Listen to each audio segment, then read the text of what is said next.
전도서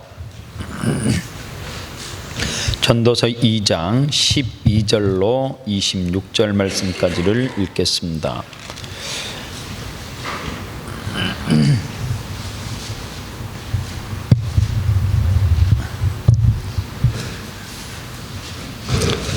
제가 12절 읽고 여러분들 13절 읽으면 교독하겠습니다. 내가 돌이켜 지혜와 망령됨과 어리석음을 보았나니 왕뒤에 오는 자는 무슨 일을 행할까 이미 행한 지 오래전의 일일 뿐이로라.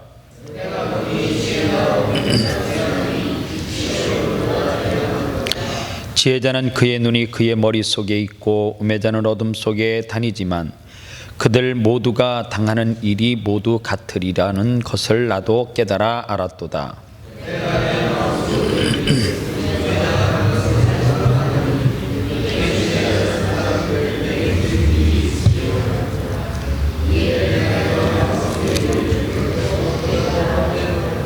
지혜자도 우매자와 함께 영원하도록 기억함을 얻지 못하나니 후일에는 모두 다 잊어버린 지 오래일 것임이라.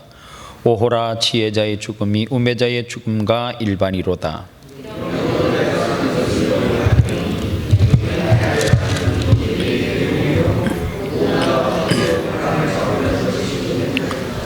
내가 해 아래에서 내가 한 모든 수고를 미워하였노니 이는 내 뒤를 이을 이에게 남겨주게 됨이라.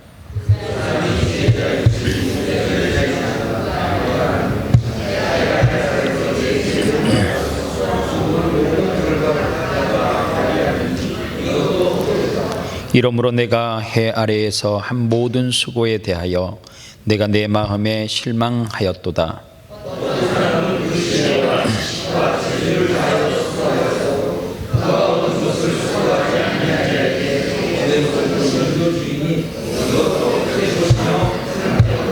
사람이 해 아래에서 행하는 모든 수고와 마음에 애쓰는 것이 무슨 소득이 있으랴?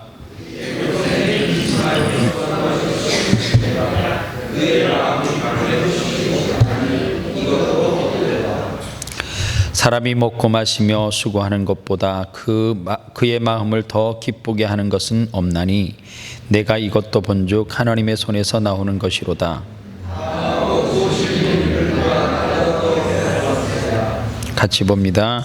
하나님은 그가 기뻐하시는 자에게는 지혜와 지식과 희락을 주시나 죄인에게는 노고를 주시고 그가 모아 쌓게 하사 하나님을 기뻐하는 자에게 그가 주게 하시지만 그것도 헛되어 바람을 잡는 것이로다.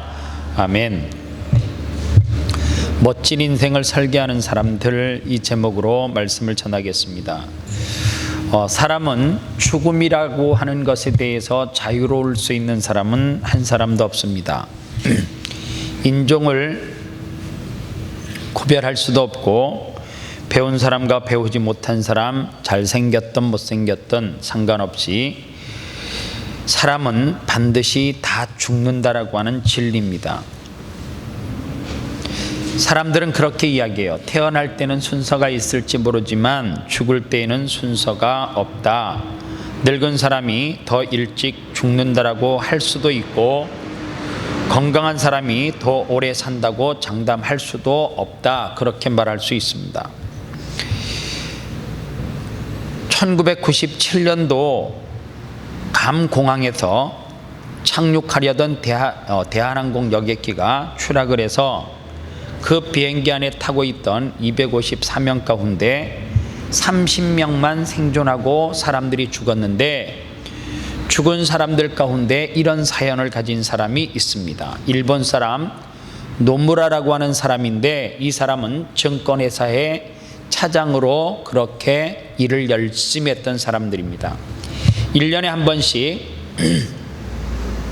회사 전체에 인기사원 투표를 하는데 이 노무라라고 하는 사람이 그의 가장 그 회사 증권회사에서 일하는 사람 가운데 가장 인기가 많았던 사람, 실적도 좋았고 사람들에게 인정을 받는 사람이었습니다. 그래서 그 가족에게 나왔던 이 회사에서 그 사람이 공을 많이 세웠다라고 해서 이 티켓을 가족에게 다 줬는데 아내는 무슨 일이 생겨서 도저히 갈 수 없어서 조카와 딸을 데리고 대한항공 여객기에 몸을 실었다가 사고로 죽었다라고 하는 이야기예요. 회사에서 열심히 일하고 그리고 가장 사내에서 인기가 많았던 사람, 실적을 많이 올렸던 이 노무라라고 하는 사람은 그 행운이 그 사람의 생명을 단축해버리는 그런 결과를 낳았습니다. 그 비행기 안에는 그 당시 대한민국의 국회의원이었고 정치가 중에 차기에 이 이름이 오르락내리락 할 만한 사람 신기하라고 하는 의원이 그 비행기에 지구당 사람들과 함께 탔다가 죽은 사례도 있습니다. 기네스북에 오른 이야기인데요, 이 할머니는 프랑스에서 최고령자였는데 1997년 8월 4일 날 122세로 일기로 삶을 마감했어요. 그런데 왜 이 사람의 이야기가 화제거리가 됐냐면, 오래 사는 것도 오래 살았지만 옆집에 사는 47세 되는 사람이 이 할머니가 90세 될 때쯤 보니까 이제 살면 얼마나 더 살겠는가 싶은 거예요. 그래서 그 할머니를 47세 된 옆집 사람이 찾아가서, 할머니, 내가 할머니 돌아가실 때까지 한 달에 그 당시에 이 프랑으로 2,500프랑을 매달 내가 돈을 줄 테니까 할머니가 언제 죽을지는 모르겠지만 죽고 난 다음에 이 지금 허름한 집을 나에게 넘겨준다라고 하는 각서 하나 써주시겠냐고. 할머니가 생각해 보니까 내가 뭐 얼마나 살겠나 싶어서 써줘버렸어요. 그런데 놀라운 것은 30년 동안 열심히 그 할머니에게 약속을 지키기 위해서 오늘 죽을까 내일 죽을까 열심히 노력을 하면서 매달 2,500프랑씩 꼬박꼬박 한 달도 안 빼고, 한 달만 안 주면 계약이 파기가 되기 때문에 77세까지 돈을 주다가 먼저 죽어버렸어요. 할머니는 그 이후로도 2년 더 사시고 돌아가셨어요. 여러분들, 젊다고 오래 사는 것 아니고 연세 드셨다고 일찍 세상을 떠나는 것도 아니다 그 말이에요. 솔로몬이 인생을 마감하는 가운데 또 하나 내린 결론이 뭐냐 하면, 죽음에는 죽는 것은 순서에 따른 것이 아니고 지혜 있는 자나 지혜 없는 자나 할 것 없이 죽는 거는 누구나 죽는데, 2장 16절에서 지혜자나 우매자나 영원토록 기억함을 얻지 못하나니 후일에는 다 잊어버림지 오랠 것임이라. 오호라, 지혜자의 죽음이 우매자의 죽음과 일반이다, 이렇게 이야기해요. 솔로몬은 나이가 들어서 이제 죽음에 대해서 음미하기를 시작했습니다.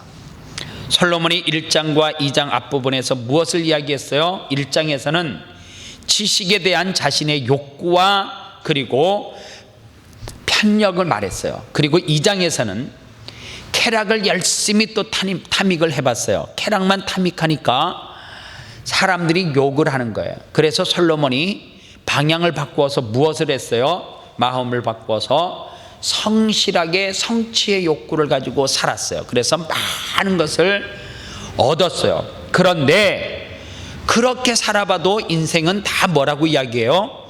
헛되고 헛되다, 그렇게 이야기를 해요. 그래서 17절에서 솔로몬은 자기의 인생을 어떻게 이야기하냐면, 우리말로 쉽게 번역을 하면 17절 한 절은 아주 간략하게 정리할 수 있습니다.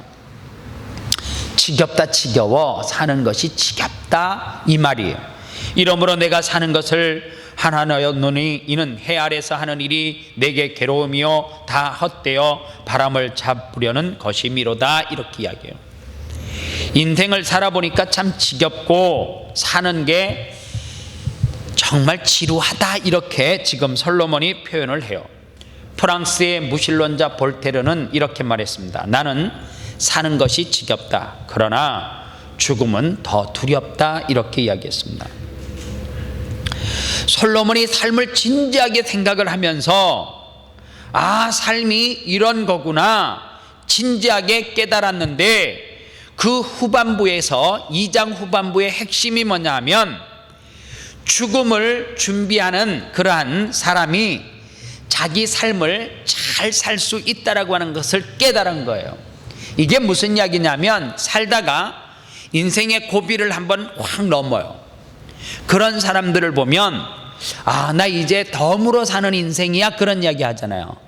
죽을 고비를 넘기고 난 사람이 그때서부터 내가 인생을 지금부터 사는 것은 내 명줄대로 사는 것이 아니라 나는 사실 다시 태어난 기분으로 산다, 그래서 그 사람은 삶을 예전처럼 살지 않아요. 왜 예전처럼 살지 않아요? 그렇게 살다가 가면 허무할 것 같다라고 하는 것을 뼈저리게 경험을 하는 거예요.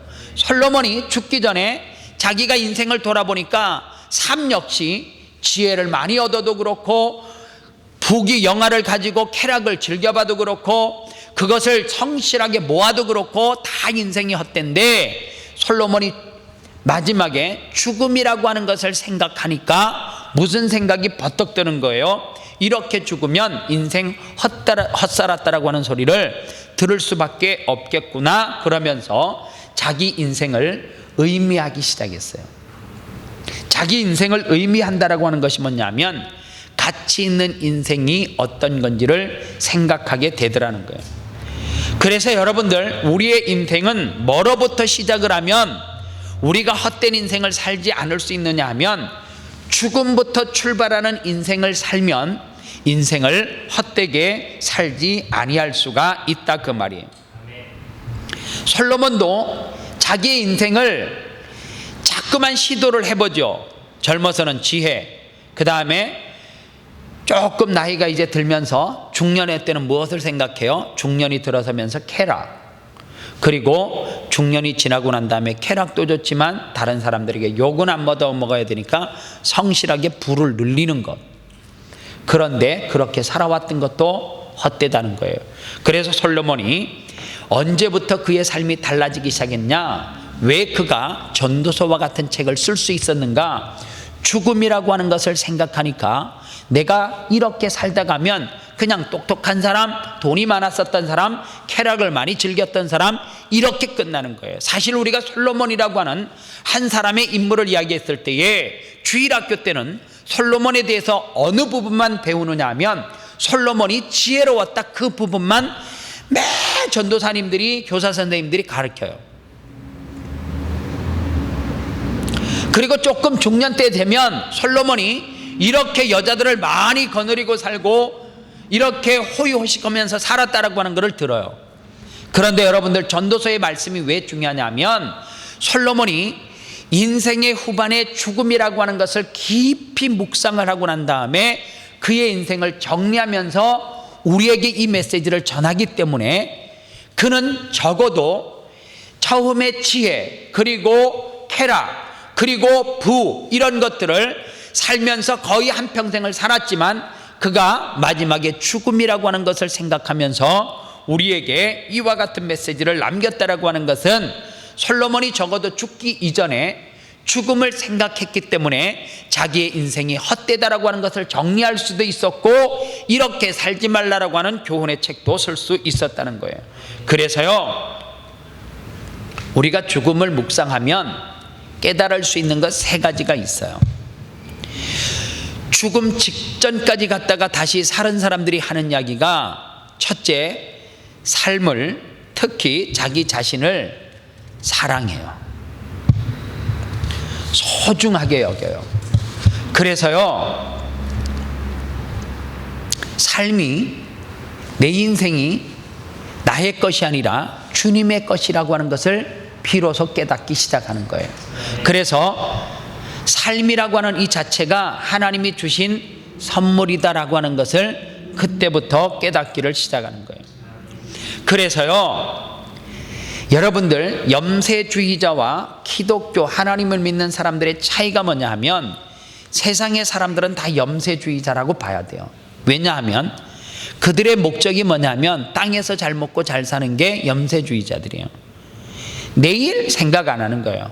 오늘 허랑방탕해도 좋으니까 오늘 호의호식하면서 즐겨라, 부어라, 마셔라. 이것이 염세주의자들이에요. 그러나 기독교인들은, 하나님을 믿는 자녀들은 어떻게 살아야 되느냐?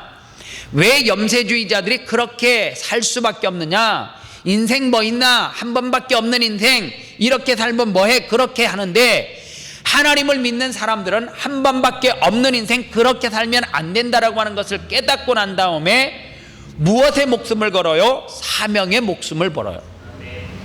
그래서 우리는 사명이 어떤 거냐? 내 목숨을 걸고 뭐 하는 거예요? 행하는 것이 사명이에요. 죽을 사자 목숨 명자. 내 목숨을 내어놓고 주를 위해서 일하는 것, 그게 뭐예요? 사명을 가진 사람들의 삶이라는 거예요. 그래서 그러한 사람들은 어떤 삶을 사느냐? 시간을 절대 낭비하잖아요. 여러분들, 시간을 낭비한다라고 하는 것이 어떤 거냐면, 왜 지금의 기성세대들 가운데 시골 출신의 사람들이 한 자리씩 다 자리를 잡고 도심에 나와서 잘 사는 줄 알아요? 적어도 시골에 사는 사람들이 있잖아요. 특징이 있어요. 새벽형 인간이에요. 왠 줄 아세요? 시골 사람들은 새벽에 되면 방구들이 차가워가지고 잠을 자고 싶어도 못 자요. 지금은 뭐 보일러 뜨뜻하게 넣어가지고 낮이고 밤이고 뜨뜻한데, 그때는 밤에 나무를 가지고 소여물을 끓이고 난 다음에 새벽녘 되면 방구들이 그냥 싸늘하게 식으니까 어떡해요? 이불이 지금처럼 무슨 오리털이 있어요. 솜 다 늘러붙은 거 있죠. 그러니까 추워서 일어날 수밖에 없어요. 일어나면 뭐해요? 움직여야지 안 춥거든요. 그러니까 계문하니 만복내요 소지하니 황금천이다. 아침에 저녁에 일찍 자고 아침에 일찍 일어나 대문을 활짝 열고 마당을 쓸면 복이 들어온다. 열심히 마당을 쓰는 것부터 부지런하게 일을 해요. 부모님들이 고생하는 것을 봤거든요. 그러니까 어떻게 해요? 열심히 공부를 하기 시작해요. 10대 20대 때 그런 삶을 보내니까 30대 40대 되니까 열매를 맺기 시작하더라, 그 말이에요. 저는 한국의 앞날을 이야기하면 걱정되는 것은 딱 하나예요. 지금 20대, 10대, 후반 20대가 40대가 됐을 때 과연 조국 대한민국을 이끌어 나갈 수 있는 그들에게 힘이 있는가라고 하는 거예요. 왜냐하면 젊은이들이 너무 게을러요. 우리 교회 청년들도 보면 미안한 이야기지만 게을러도 너무 게을러요. 부지런하지 않으면 20대에 열심히 열매를 거두기 위해서 무엇인가 심취해서 노력하지 않으면 40대 삶이 너무너무 힘이 들어요. 고통스러워져요. 그런데 20대를 너무 그 중요한 시기를 알차게 계획성 있게 보내지 않아요. 그 시절에 대충 그냥 즐기자, 뭐 하자, 놀자 이렇게 살면 30대 이후서부터 그의 삶이 뭐부터 어려움을 겪는 줄 아세요? 결혼 문제에서부터 어려움을 겪어요. 뭘 대충은 이루어 놔야지, 뭐 빛이 보여야지 누가 시집이라도 올 것 아니에요. 그러니까 둘 다 원하는 게 딱 똑같아요. 나이가 많아도 상관없고 명 짧고 돈 많으면 되는 게 여자들의 이 배우자감이고, 남자들은 어떻게 해요? 자기의 노력으로 안 될 거 지레짐작 포기하고 여자가 능력 있고 돈 많은 사람만 구해. 그러니까 서로 못 구하는 거죠. 여러분들, 그게 얼마나 가슴 아픈 이야기인데요. 지금 제가 이야기하는 거는 40대를 30대를 살았고 40대를 살고 50대에 들어선 사람의 이야기예요. 먼데 있는 이야기가 아니란 말이에요. 여러분들 20대에 열심히 노력하고 힘쓰면 30대 되면 어느 정도 열매를 한 일에 10년만 열심히 들이파면 거기에 뭐가 보여요? 길이 보여요. 제가 좋아하는 1년 후배가 있어요. 대전에 가면 주바락이라고 하는 청소년 선교회가 있는데 거기에 담당하는 하재호 목사라고 하는 분을 총신대학원의 1년 후배인데 그 목사 정말 멋진 인생을 사는 사람이에요. 왜냐하면 그 목사님은 이 설교 들어도 상관없어요. 제가 2월 달에 가서도 그 목사님 만나고 왔는데 그 목사님이 저보다 한참 못생겼어요. 대머리도 까지고 피부도 새카매요. 정말 그분은 제가 볼 때 강대상에 있으면 강대상이 좀 어두워져요. 그래서 그분 목사님이 사무실에 가면 다 화이트 톤으로 다 해놨대요. 근데 왜 이래 놨어요? 이러니까 내가 검해가지고 이 주변이라도 한해야 된대요. 그래서 그 목사님이 최고 싫어하는 게 이런 나무 강대상 뒤에서 설교하는 거 정말 싫어해요. 나무인지 사람인지 잘 안 보인다고 자기가 싫어해요. 그런데요, 이분이 정말 멋진 삶을 어떻게 사느냐 하면 전도사 시절에 대전에서 캠퍼스 청소년 중고등학교를 다니면서 캠퍼스 사역을 시작했습니다.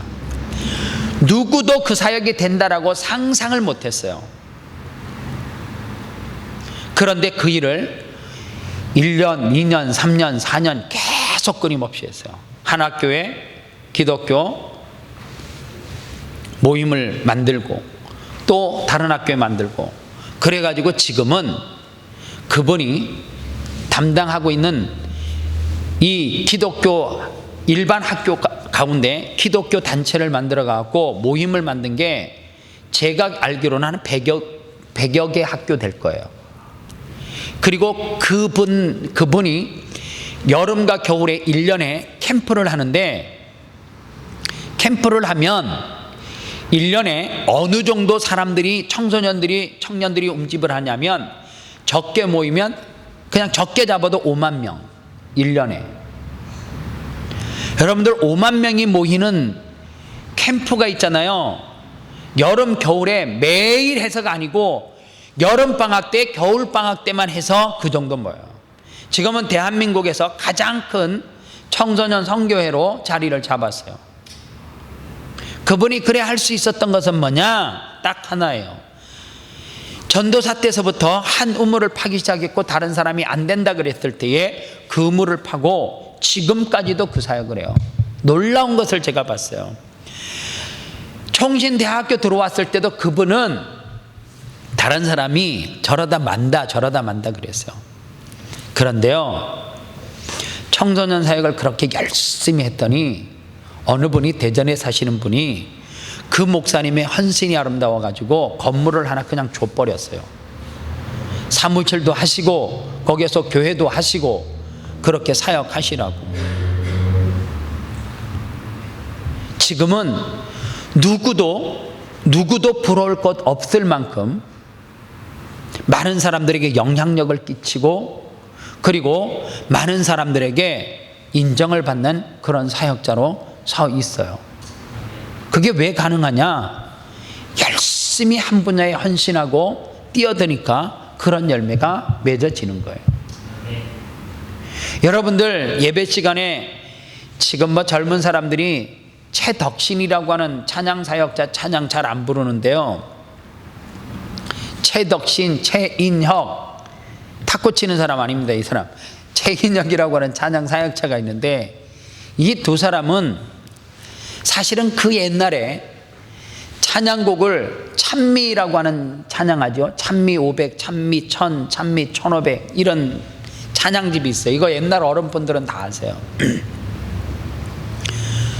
그 당시에는 사실 주옥과 같은 찬양집을 많이 찬양곡을 써냈지만 지금도 그 찬양과 같은 은혜로운 찬양이 사실 없어요. 왜냐하면 지금 불러도 은혜가 그냥 깊은 곳에서부터 그 영성이 느껴져요. 그게 왜 가능하냐면 최덕신이라고 하는 분이 찬양사역자로 초창기 때, 이분이 대구분인데 몸이 많이 아팠어요. 그래서 이분은 곡을 쓰다가 요양을 하러 들어갈 수밖에 없었어요. 그래서 1년 2년 동안 기도원 같은 데서 요양을 하면서, 요양하는 가운데 자기 육신의 회복을 위해서 기도할 것 아니 얼마나 간절하게 기도했어요. 그런데 기도하는 가운데 자꾸만 몸의 회복에 대한 응답은 안 주고 자꾸만 영감 있는 가사를 주는 거예요. 그래서 그 병에서 시름시름 알아가면서도 하나씩 곡을 써내는 거예요. 심지어는 자기가 어느 정도로 체력이 약해졌냐면 곡을 쓸 수 없을 만큼 펜대를 굴릴 수 없을 만큼 몸이 쇠약해졌을 때에도 그는 형제들과 자매, 자기 사역을 돕는 사람을 기도원으로 불러가지고 입으로 부르는 곡을 가지고 즉흥으로 노래하는 것을 가지고 악보를 옮기고 함께 사역했던 사람들이, 그래서 주옥과 같은 찬양이 저와 여러분들이 아마 가장 많이 알고 있는 찬양들일 거예요. 왜 그런 사역이 가능한가? 이유는 딱 하나예요. 죽음 직전에 무엇을 맛봐요? 야, 내 인생이 이렇게 살면 헛되겠구나. 그거를 깨닫고 난 다음에 목적 있는 인생, 사명 있는 인생을 위해서 뛰어가다 보니까 매 순간 어떤 삶을 살아요? 불꽃을 태울 수밖에 없는 삶을 살 수밖에 없는 거예요. 저도 요즘 그 생각을 해요. 인생 훅 가는 것 같아요. 요즘은 저한테 목사님 젊어 보여 이러는 거 그냥 다 격려의 메시지로 그냥 받아요. 저도 이제 제가 거울 봐도 아이고 이제는 그런 얘기 들을 때 아닌 것 같은 생각이 확 들어왔어요. 사실은 인생이 얼마나 빨리 가느냐, 인생을 많이 사신 분들에게 한번 꼭 물어보세요. 젊은 사람들 왜 물어봐야 되느냐? 그렇지 않으면 자꾸만 기웃기웃거리는 인생을 살기 때문에 그래요. 근데 인생은 그럴 시간이 없어요. 그럴 시간. 여러분들 평생 살면서 성경 전부 다는 아니고 한 장 정도는 외우고 죽어야 되잖아요. 로마서 8장 아니에요? 인생을 살면서 마감할 때쯤 돼서 하나님 앞에 살 때쯤 되면 성경 한 장 정도는 시편 1편 이런 거 말고 23편 이런 거 말고 적어도 내가 이게 무엇이다, 이게 뭐다 이러는 성경이 있으면 그거 한 장은 정도는 암송하고 하나님 앞에 가야죠. 로마서 8장이에요. 그게 로마서 8장이에요. 제가 2주 지나고 난 다음에 성경 퀴즈 직전에 로마서 8장 강해를 한 2주나 성경 암송하기 바로 전주 3주 정도 로마서 8장을 가지고 설교를 하려고 원고를 작성하고 있는데, 로마서 8장이 뭔 줄 아세요? 예수 믿는 사람이면 꼭 죽기 전에 반드시 코란을 다 외우라는 것도 아니고, 네. 성경 한 권을 외우라는 것도 아닌데 로마서 8장만큼은 예수 믿는 사람이면, 성도면 뭐처럼요? 주기도문이나 사도신경처럼 꼭꼭 암송해야 될 말씀이니까 그래서 하는 거예요. 그냥 아무 의미 없이 목사님이 어느 날 로마서 8장 합시다 기니까 이거 외우세요 못 외우게 하려고 그러는 거 절대 아니에요. 이 말씀은 복음 중에 복음이고 성경 전체의 엑기스를 한 곳에다 모아놓은 말씀이기 때문에 꼭 외우라 그러는 말씀이에요. 오늘 저와 여러분들이 자기를 사랑하는 삶이 어떤 삶이냐? 다른 거 다 하나도 아니에요. 솔로몬이 말하는 대로 사명 따라 가는 인생을 살려고 하면 정말 우리의 시간이 풍성하게 풍족하게 남은 것이 아니라 너무너무 부족해요. 시간이 부족해요. 그렇기 때문에 더 늦기 전에 여러분들 솔로몬이 우리에게 이거는 경고가 아니라 당부의 말씀으로 들으십시오. 죽음을 생각하되 거꾸로 생각해서 인생을 살되 첫째로 자기 삶을 사랑하라는 거예요. 자기를 사랑하래요. 자기를 누가 사랑해 주기를 바라지 말고 첫 번째 자기가 자기를 사랑해야 돼요. 여러분들 자기 자신을 막 학대하는 인생 살면 절대 안 돼요. 자기를 소중히 여기고, 왜 소중히 여겨야 되느냐? 우리는 에베소서의 말씀처럼 우리는 하나님의 작품인데, 무슨 작품이에요? 걸작품, 마스터피스예요. 하나님의 그냥 작품이 아니에요. 너무너무 소중한 작품이기 때문에 하나님의 작품을 우리가 어떻게 할 수 없어요? 막 취급하면 안 된다는 거예요. 소중하게 여겨야 돼요. 그래서 자기를 사랑하는 것에서부터 무엇이 출발되어져요? 사명이 출발이 되어지기 때문에 그래요. 자기를 사랑하지 않는 사람은 하나님을 사랑할 수 없어요. 자기를 사랑하지 않는 사람은 이웃을 사랑할 수 없습니다. 자기를 사랑하지 않는 사람은 그 어떤 사물들도 사랑의 눈으로 볼 수가 없어요. 오늘 저와 여러분들의 삶을 소중하게 여기시기를 바랍니다. 그리고 또 하나, 이웃들의 삶도 내 삶만큼 소중한 거예요. 가치 있는 거예요. 여러분들, 어떤 사람을 이렇게 하면 안 되는 이유가 뭐냐 하면 그 사람의 삶이 너무너무 가치 있고 소중하기 때문에 그래요. 그래서 뭐 할 줄 알아야 되느냐 하면 자기 자신을 사랑하는 사람은 이웃을 반드시 세우게 되어져 있어요. 이웃을 소중하게 여기게 되어져 있어요. 솔로몬이 우리에게 당부하는 말씀이에요. 잘났다고, 있다고, 놀았다고, 과거에 내가 뭐 했다고 왕년에 그거 하지 말고 지금 내가 어떤 인생을 살아가고 있는지, 나 자신을 소중하게 여기는지 사랑하고 있는지 좀 돌아보는 인생을 사시기를 주님의 이름으로 축원합니다.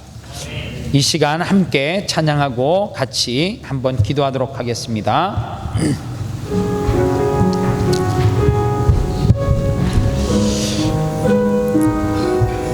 오늘 이 시간 이 찬양을 부르고 난 다음에 기도할 때는 솔로몬이 우리에게 당부한 말씀이 뭐예요?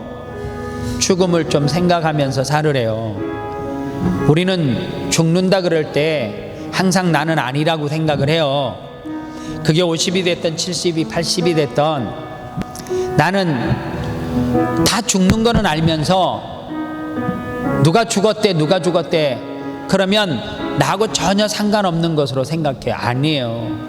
죽음은 바로 나와 상관이 있는 거예요. 죽기 직전에 죽음 바로 전에 뭐 하는 것 아무 소용이 없잖아요. 지금 하나님 앞에 구원받은 자녀들은 새 생명을 얻은 거잖아요. 내가 인생의 건강의 고비를 넘어섰으면 덤으로 사는 인생이잖아요. 그러면 무엇을 생각해야 돼요? 덤으로 내게 주신 인생, 염세주의자처럼 살지 말고요, 사명을 감당하는 존재로 살았으면 좋겠어요. 그러기 위해서 어떻게 해야 돼요? 내가 지금 하고 있는 나 자신을 먼저 사랑하고, 그리고 나 자신이 이 땅에서 해야 될 사명들을 소중히 여기면서 나를 위한 삶보다 주님을 위한 삶을 살아가셔야 합니다.